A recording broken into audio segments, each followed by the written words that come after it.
Three 8-year-old boys vanished without a trace. The next day, their bodies were discovered in a wooded area known as Robin Hood Hills. Within weeks, 3 local teenagers were arrested. Prosecutors said they were killers. Supporters claimed they were innocent. More than 30 years later, this case still divides investigators, lawyers, and the public. Were the right people convicted? Or is the real truth still buried? This is the full story of the West Memphis Three. Before we begin, if you enjoy true crime, unsolved mysteries, and criminal investigations based on real evidence, subscribe and turn on notifications.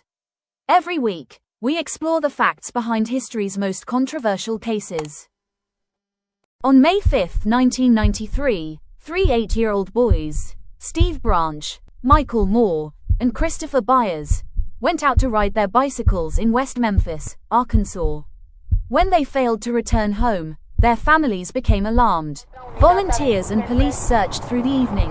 The following day, searchers discovered the boys' bodies in a wooded drainage area known as Robin Hood Hills. The community was devastated, and investigators immediately launched a homicide investigation. Detectives worked to identify a suspect. During the investigation, attention turned to 3 local teenagers, Damien Echols, Jason Baldwin, and Jessie Misskelley Jr. Jessie Misskelley later gave a confession after a lengthy police interrogation. However, the circumstances surrounding that confession became a major point of controversy, with critics questioning its reliability. Prosecutors argued they had enough evidence to move forward, while the defense challenged both the confession and other aspects of the investigation.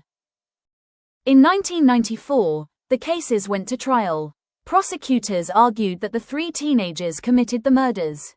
The defense argued that the investigation was flawed and that there was insufficient physical evidence linking the defendants to the crime. After hearing weeks of testimony, the juries reached their verdicts.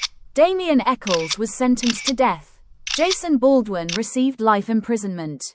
Jessie Misskelley Jr. was also sentenced to life imprisonment. The verdict sparked debate that would continue for decades. Years later, advances in DNA testing prompted renewed interest in the case. Additional forensic testing did not conclusively identify the person responsible for the murders.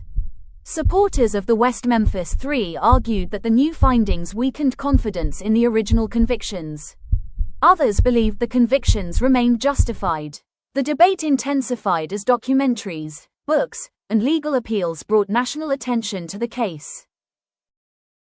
In 2011, Damien Echols, Jason Baldwin, and Jessie Misskelley Jr. entered Alford pleas. Under this legal arrangement, they maintained their claims of innocence while acknowledging that prosecutors had enough evidence that a jury could convict them. The agreement allowed all 3 men to be released after serving approximately 18 years in prison. Their release did not end the debate. Questions about the investigation, the evidence, and the identity of the killer continue to be discussed today. More than 3 decades later, the West Memphis Three case remains one of the most debated criminal cases in American history. Some believe justice was served. Others believe the wrong people were convicted. What remains undisputed is that 3 young boys lost their lives, and their families have lived with that loss ever since.